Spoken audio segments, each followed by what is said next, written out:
Hi guys, let's do our makeup before work real quick. Before we begin, I saw this in my box, so my dad gave that to me. It's beautiful. I know it's dirty, but I'd literally just seen it. Mirror, mirror on the wall, who's the most beautiful girl of all? You are, Tara. My dad always called me a princess. He said I could be anything that I want to be. In the army. So, let's go ahead and begin our makeup and our morning read. Tasty. What the frick? Okay. So before we begin, let's go ahead and start off with a morning prayer.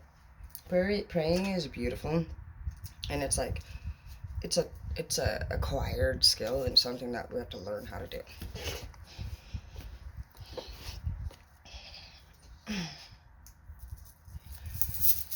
So, go ahead and find somewhere comfortable to be, somewhere quiet, somewhere where there's no noise. And I'm gonna grab the rest of the stuff that I need, but go ahead and find that place. I look pretty. I feel like I look pretty without makeup right now. Do you guys ever feel like you already look pretty, and then when we do our makeup, we look worse? And then sometimes, of course, when we do our makeup, we look pretty too, but it's important that you guys embrace your beauty, both with and without makeup. In case you didn't know, you're beautiful either way. Okay, I'm gonna go grab my cards. I'll give you guys that minute. Go grab whatever you need. Hazel, do you know I love you? Do you want to pray with us? Or no? Would you like to pray, baby? Would you like to pray? Yes. Would you like to pray with me? Put your hands into the sky. Okay, that was kind of like a little bit off, but it's whatever. Jesus loves it. Sing. You know, God loves it when you sing, by the way. Singing brings, like, it's, I heard the word rejoice. I don't really know what that means, but I heard it. Rejoice. Okay.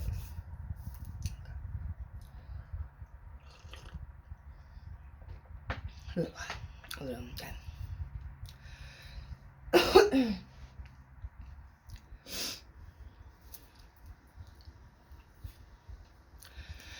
Dear Heavenly Father, thank you for this day, and thank you for letting us all come together and get to know each other and have each other to turn to and to get to know more about.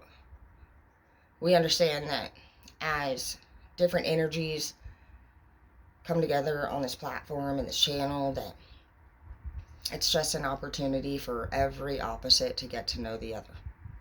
And it's a wonderful time in all of our lives where we have gained maturity and wisdom and have the ability to want to get better, to want to know what's wrong, and to learn more about the situation, which requires us to have patience and strength and wisdom and courage and integrity and honesty and just so much stuff that requires vulnerability and access to the heart. We're here today with you and with all these other people that we don't even know, and we're just really blessed to have been able to come together and have each other and have people that are okay with putting their own story out on the line and not needing to put other people down or point fingers, and wanting to actually just overcome and heal any of their barriers and truly just understand the situation. They understand that it is through understanding and knowledge and patience and peace that we do gain closure, peace, healing, and prosperity. And we're learning our weaknesses, and we're learning our strengths, and we're learning how to forgive people, and it's all because we have faith. And it's all because, like, inside of us, like, you are in each of us, and we can feel that, and we just thank you each day for making us who we truly are. Things have not been easy for many of us, and you already know that. And today we just feel like you are saying that you're very proud of us. I feel like you're saying you're very proud of us for sticking to it and with it. And we just want to say that we are truly blessed in every way to be a child of yours and to be on this earth and to be awake one more day and to have the opportunity to just like spread your word and make this world a better place and to be a better person. And we're okay with not being perfect. We see the good in all things. And we just want to say thank you, truly, for being there for us. Even when we turned our back on you, you were patient with us and you waited for us. And you didn't push us to do anything, and you didn't tell us that we had to do nothing. You didn't punish us. You allowed us to do what we wanted. And that's what you're asking us to allow other people to do. That's the message today, I feel like. It's to love people the way that you love us.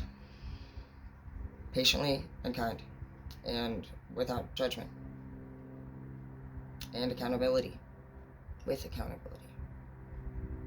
So thank you for helping us be all of those things, and for being a great guide and a great leader to look up to, and for being stronger than our weaknesses and being kind enough to listen to. Amen. Okay. Sorry, I got really into praying. I just love it. 7 minutes. 7 minutes of prayer. 6 minutes and 28 seconds. 628. 628. What time is it? I gotta probably go to work now. Okay. Okay. Oh my gosh. I'm freaking out. Okay. Visit your sister. I told you guys that in the last read. We need to see our siblings. OMG. I am gonna be in trouble. Why do I always gotta do this? Why do I always gotta push it? Everything I do, I gotta do it all the way past the limit. And then people look at me like you're a bitch. You just do what you want and it's really annoying. You're annoying, Tara. You're healing and you're growing stronger. I want you to know that, just like, you see me bawling my eyes out a lot. And heard my sister was telling people that I look sad, and you know what? Kind of pissed me off, I'm not gonna lie. She was showing everybody my videos, and talking about what I was doing and what I was saying and how I sounded and what I looked like. But she knows, she tells me she doesn't watch my shit. She told me she can't stand it. She says she can't stand listening to what I say. Actually, both her and my mom say that. They say, I can't even watch your shit. And they'll say, if I show up, my sister doesn't do it as much, but sometimes she's back to it. We were real close for a few years, but, after my sister moved up here, to be honest, we got real close, and then that's when I found Martin dead, shortly after, and it just really messed me up, and I went through it. Dying. Look at dots everywhere. I'm freaking dying. Look at all these dots. Like I'm gonna die. Just know that I love you guys, and that's why I'm posting these videos, because if anything ever happens to me, I want you to know that I honestly feel like, regardless of like how I look, like, obviously we go through hard times. And something that I learned in treatment was that until we can talk about something and actually cry about feeling bad for it, we aren't actually to a place where we do truly feel bad for it. And I wasn't doing that prior. I could tell the story, you guys. And I was angry too. I've been through a lot of phases, but you know what I haven't really been to? Is the phase of actually crying about it. And even fucking talking about my mom in a very good way. I've been blaming her, been hating on her, saying that because she had a hard time too, that, she wasn't any better. And just making up excuse after excuse, for why the fuck I remained.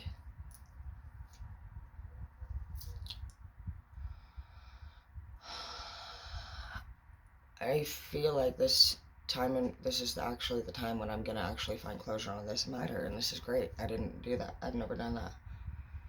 I do feel like I've found closure over Martin. And I do feel like I've found closure over Zeke. And I'm not sure if I've actually dealt with James or not. I didn't really have a breakdown with James. It was like, I understand people when they go through an overdose, I guess. Martin, it fucked me up bad. It was like a 3 or 4 year trip, dude. I'm not kidding you. To find somebody after they committed suicide and just walk into the room and see them, bro, unbelievable. And I went through 4 deaths. I chose not to honestly go and see what my dad. I did not identify my dad. I've already seen 3 dead bodies, and I'm not trying to fucking feel that way again. It took me to a real bad place with my sister and with Martin. With James, I don't know. I do remember the way that he looked, but. And I did. I got a call at the salon that said James is on life support. If you want to see him anymore, you need to come down here. And, I don't know. I handle shit crazy. I've been at work every fucking time somebody's died. I got a call at work from my sister saying my dad died. I got a call at work saying you need to come down to the hospital right now. James is dead. And you know what? It's crazy about James, you guys. Me and James were not together, and I was a teacher. I always woke up at 4 a.m. so that I could get up and have my coffee and get my curriculum ready and be ready for teaching. Get to the school before 8 and get it all ready and stuff. I was really responsible. I am responsible. I love working. That day, for some weird fucking reason, at like 4 in the morning, I crap you not, dude, I start thinking about James heavily. And I was with Zeke, and I already told you guys in another story that James was trying to contact me, and I was honest. I never kept it from Zeke. Told Zeke, what was going on, and I respected Zeke. I was with Zeke for almost 8 years. I never cheated on him one time, and that's on God. I didn't start actually moving on from Zeke until after we broke up, and I got with Chris Dempsey. And that was the first relationship that I had gotten with anybody since, like, dude, he hooked up with me it was 2010. We were best friends, and then we spent the entire 2010, and then on Halloween of October 2010, we straight up freaking hooked up. We were best friends, dude, the entire year, and had the best life, and blah, blah, blah, blah, but I don't know, that particular morning, I start thinking about James, right? I actually call him. It got to the point where I was worried about him, and then I hadn't been with him for years, and he's not answering. He's not answering. And I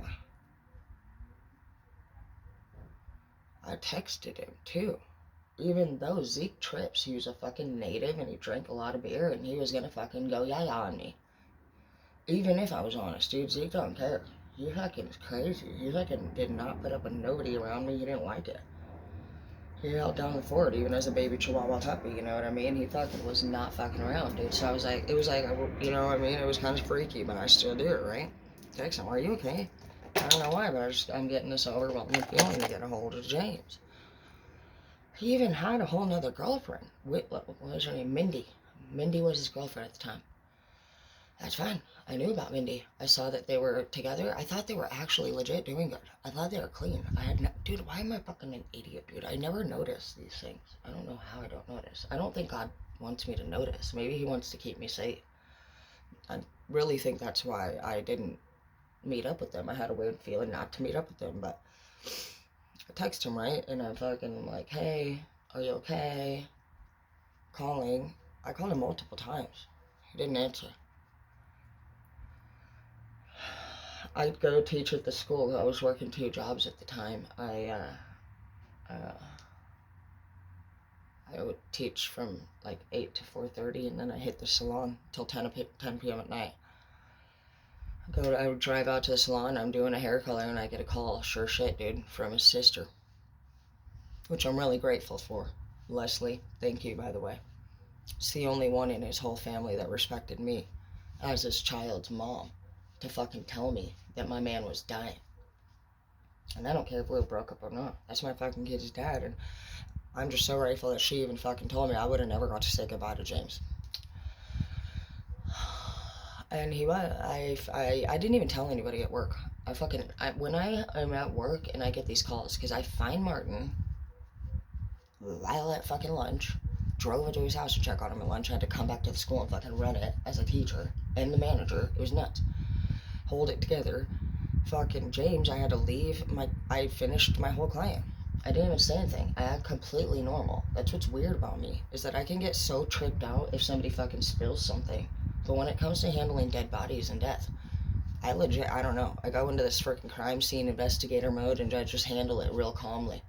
So I do. I finish my work, leave the salon. I don't even honestly know if I told anybody. I went to Sacred Heart. I remember that day. I kept the parking. I hate going to the hospitals. I've always hated it.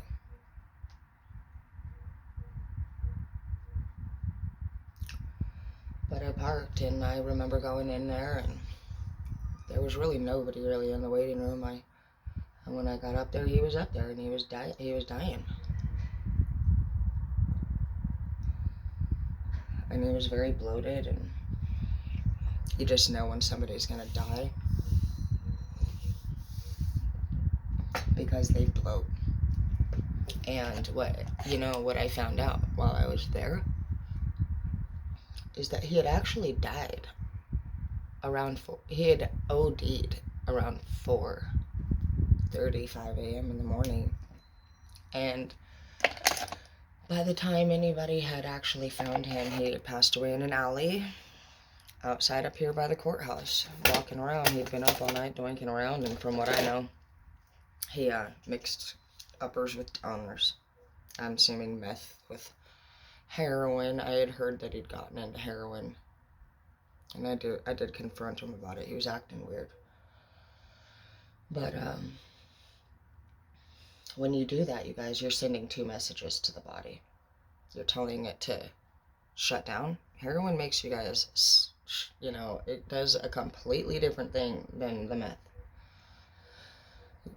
You guys need to understand that your body is a program. It's a computer system. And he mixed, I don't know if he was he mixed multiple things together. Alcohol is a depressant. Meth is a stimulant. Then you got pills, it might be a relaxant. Do you see how they're sending multiple different messages to your brain? And these are all also chemicals. Your brain and your body is made up of chemicals. So now you got, anywhere from like 2 to 4 to 5 different substances all in there making something. It's a chemistry lab. That's why people OD. Your body is a computer program. And when you're downloading multiple things onto your phone, you basically get a virus and it crashes and you die. Sometimes you get viruses and you just die. Whether it's a disease or it's an OD. And that's what happened. And your brain can only actually be without oxygen for about 6 minutes before your brain dead. So anytime you're underwater or anytime somebody is not breathing, you got, honestly, by the 6th minute, there's so much damage. You need to really honestly have it taken care of, I'd say, by minute 4 or less. You got 6 minutes until the maximum damage occurs. But to revive them, and basically what will happen to the person is, like, if you choose not to pull them from life support, they'll be a vegetable. They'll be in a wheelchair, and that's what they told us. James was alive. You could see that his bowels had shut down. He was very big and bloated. And that's what happens to the body. It starts to swell, and you'll just know. It wasn't up to me if we pulled the plug on him or not, because we weren't married. His mom told everybody he didn't have any children. I didn't know. Who the fuck would know somebody would say that? Not that I'm surprised. She doesn't know them anyway. Not any of us. He has 3 baby moms and 5 kids, and, when I first met her, she tried to say all this shit about how his last baby mama was such a piece of shit. But what about me? And then what about his next one too? Were we all just pieces of shit? There's no reason why you don't see your grandkids. But whatever, dude. She told the whole even obituary that he was only survived by his sister and his mother. who knows if there was like a life insurance or something policy. Nobody, because I don't fucking care about money like that. But she pulled the plug on him without asking anybody what we wanted. I got to see him that night, and I stayed with him after work for a few hours.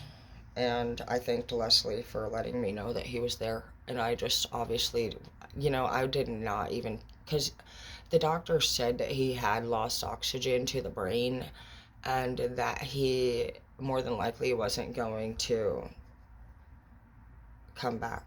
That he could be in a wheelchair and be like a vegetable, but it'd be something that people would need. He'd need a caretaker all the time. And that's just not something that his mom was going to do ever. And she didn't ask if anybody else would have been interested in that. Not that I'm saying that that's a life that, that's a choice for whatever, but like, I do think that, there could have been a possibility that, I do think at least people should have been involved in that conversation. I mean, he did have 3 different baby moms. His first baby mom didn't tell anybody, honestly, that he was the child's dad. You know what's funny? Me and him met, and one of my ex-boyfriends and his ex met and hooked up. So we all actually kind of knew each other. It was weird. But, it's things like that that you get to tell a story about and talk about. And you guys can see here, I didn't do no breakdown and crying. And that's how you're gonna know if you're actually over it or not. When I talk about my mom and I's relationship, I break down and cry. You just saw I was able to tell a pretty graphic story right there. And I actually didn't drop tears, and I'm doing my eyeshadow. So those are just things that we're looking at here. And they say that, we do need to be able to talk about it. We're not talking about it over and over. If you're talking about something out of a traumatic reason, or doing this, telling the story, and, what is your purpose for talking about it? Are you complaining about it? Are they going through unresolved trauma? Are they trying to resolve something that they can't move forward from? What is the reason why you keep talking about it? That's what we got to look at. It's not necessarily a bad thing that we talk about things. It's about why. I can say,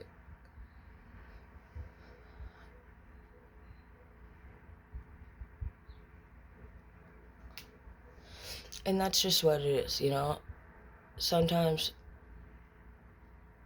I'm going to say right now that I can at least admit that the things that I'm doing in my life, I know what I need to stop. But I can also say that anybody who sits there and fucking watches your shit 24/7 and talks crap about it behind your back, no matter what the reason is, and can't even admit that they watch your stuff, seems like it either completely resonates for you, or you're not really a hater and you're a fan. And I just wanted to point that out. Just because somebody talks about things and they cry about it, and even when somebody expresses weaknesses, that does not make anybody else worthy of judging another person. And if you find yourself doing that, try to really take a good look at what's really going on. Because even when I talk crap about my mom, I can sit here and break it back down and say, I love that motherfucker a lot. Maybe people aren't hating on people because they're actually jealous. Maybe they actually are, I feel like, envious. If there's something that you guys want to achieve or become or do, go for it. Quit sitting there and hating on other people because they're doing whatever they're doing. And if you really do feel like this person's doing something just out of line, then be a true, honest friend. And you better fucking hope that you said it to their face before you said it to anybody else. Because obviously, if anybody finds out things that you say behind their back, they're gonna fucking be mad about it. And they're gonna, I'll confront you. So, all I'm saying is, like, if you're gonna say things about me, you best hope fucking you have already said it to me before I find out you're saying it to anybody else. So that's a whole different fucking thing right there. It's whatever, though.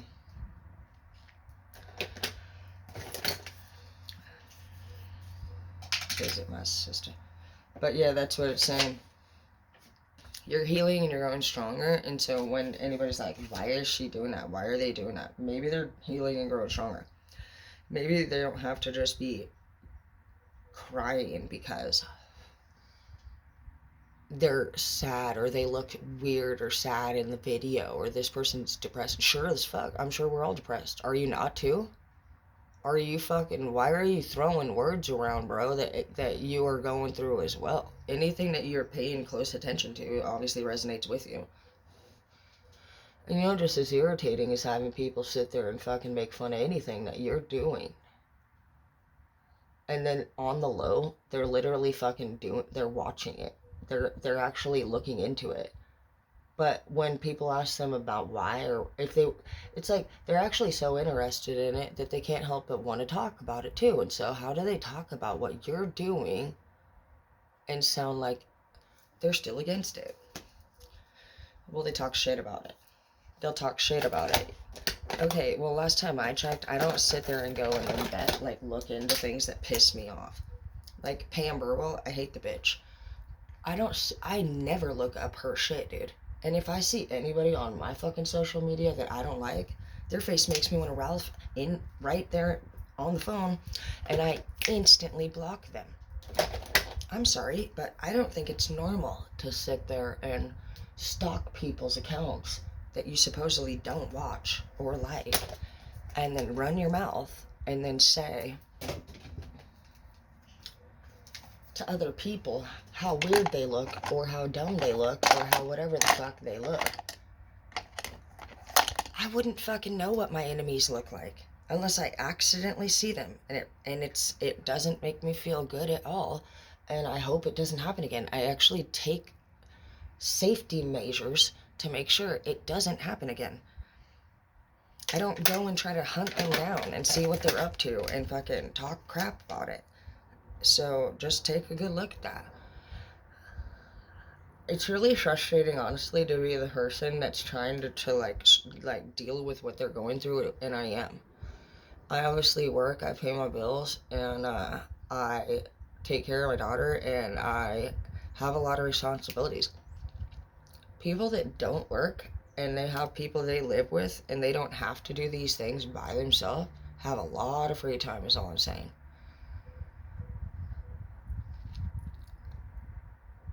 If you're sitting there doing nothing and you're thinking about anybody to the point where it bothers you, I would honestly give it to the universe and probably get busy with your damn day. I'm sure God's taking care of it. And if you really care, say something in a way that is helpful and not hurtful. And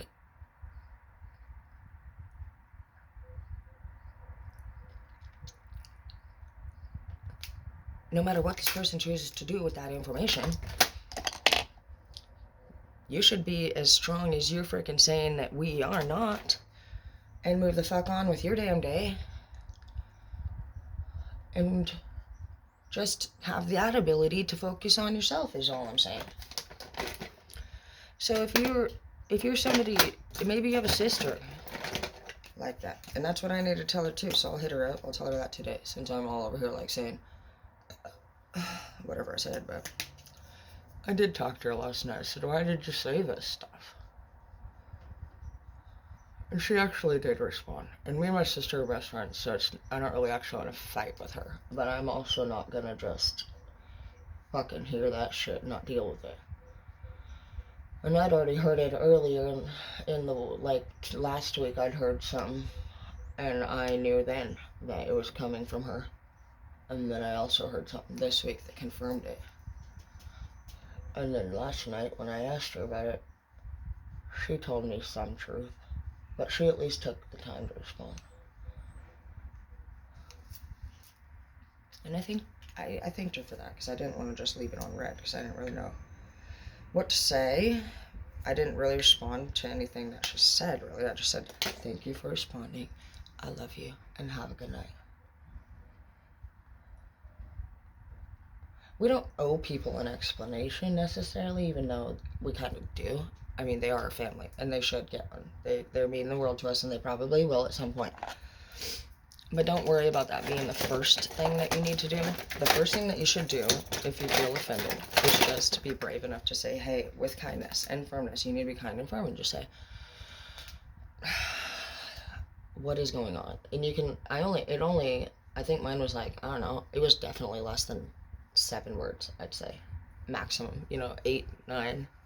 Kept it real short. I didn't want to say anything. Like, of course I'm a cusser and I'm a confronter. So I'm trying to get better at that, because when we come at somebody for one saying, why the fuck did you say this or that? Why the fuck did you do that? Actually, who the hell wouldn't just stop pretty much talking? It's not very inviting to come at somebody very cursy like and just rude, you know what I mean? So we gotta really just think, like, what is the goal here? And if we're hitting somebody up saying, why the fuck anything, I don't really feel like, to be honest, we are mature or kind. And how are we acting in a divine way to honestly be able to tell anybody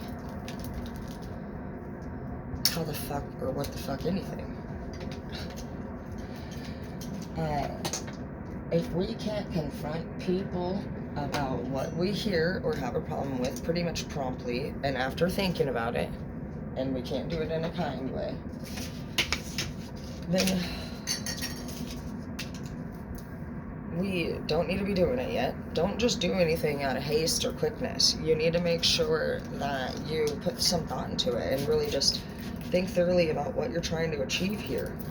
Your feelings are supposedly hurt because maybe you and your sister got in a fight, since we are talking about a sister. But because you're healing and you're growing stronger, and you know that giving up on each other or getting in a fight with each other is not something that beautiful and mature women or men, if it's your brothers, like you do, you guys can be bigger than this, then just figure out a way to, ask them with respect, is this something that is going on? And be short. You don't need to speak in length, just be firm. I just simply asked my sister if 2 things were said. And like I said, it took 7 words. I didn't say how I felt or what I wanted or anything about what I thought about her. I just wanted to know if this was said. And then she responded, I read it, and I thanked her for her response. Because at this time, I don't know exactly what to say. I don't want to disregard what she said, because I want to be honest with her. And I also want to be mature. So if you guys can stop being immature back and forth and just learn how to, when you feel this way, reach out and say something kindly and briefly, and just ask the question. Just keep it a question. Are you going to mom's today? Can still be the same as, did you say I slept with Jeeves? Did you say I stole your car? Did you say I stole money out of your wallet? Just simply ask the question.